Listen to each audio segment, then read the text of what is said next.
அரசியலுக்கு வந்ததிலிருந்தே நம்மளை பற்றி நிறைய சில வதந்திகள், அந்த டீம் இந்த டீம் அப்படிலாம் சொல்லிக்கிட்டு இருக்காங்க இல்லையா. ஆனால் இவர் எந்த டீமும் கிடையாது, மக்களுடைய டீம், பீப்புள்ஸ் டீம் அப்படின்னு எல்லாருக்கும் தெரிஞ்சதுக்கப்புறம் வேற என்ன அவதூறு பரப்பலாம் இவர் மேலே அப்படின்ட்டு ட்ரை பண்ணி எல்லாமே அவங்களுக்கு ஒர்க் அவுட் ஆகலை. ஸோ கடைசியில் என்னதான் இந்த விஜயை பண்ணலாம் அப்படின்னு நினைக்கும் போது தான் இந்த கூட்டணி அந்த கூட்டணிலாம் சேர போகிறாரு அப்படின்ட்டு ஒரு பொய்யான ஒரு பிரச்சாரத்தை பண்ணிக்கிட்டு இருந்தாங்க.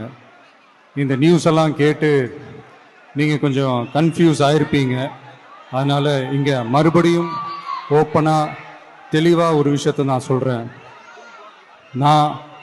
நாங்கள் எப்பவுமே மதச்சார்பற்ற கொள்கைன்றதில், அந்த ஸ்டாண்ட்லேயோ, மதச்சார்பற்ற சமூக நீதின்ற அந்த நிலைப்பாட்டிலேயோ எப்பவுமே சமரசம் வச்சுக்கவே மாட்டோம்.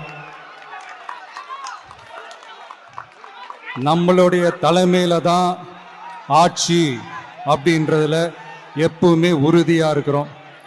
நம்மளுடைய முதல் மாநாட்டில் கூட நான் சொன்ன மாதிரி அரசியலில் யாருக்காகவும் எதுக்காகவும் எந்த விதமான ஒரு சமரசமும் நம்ம வச்சுக்க போகிறதே இல்லை. அந்த பேச்சுவார்த்தையே கிடையாது. சரிங்களா?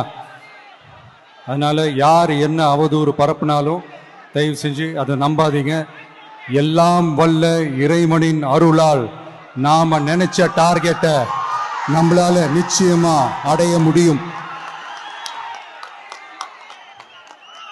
இன்னைக்கு என்னுடைய இஸ்லாமிய சகோதர சகோதரிகளுக்கு என்னுடைய ரமலான் நல்வாழ்த்துக்கள்.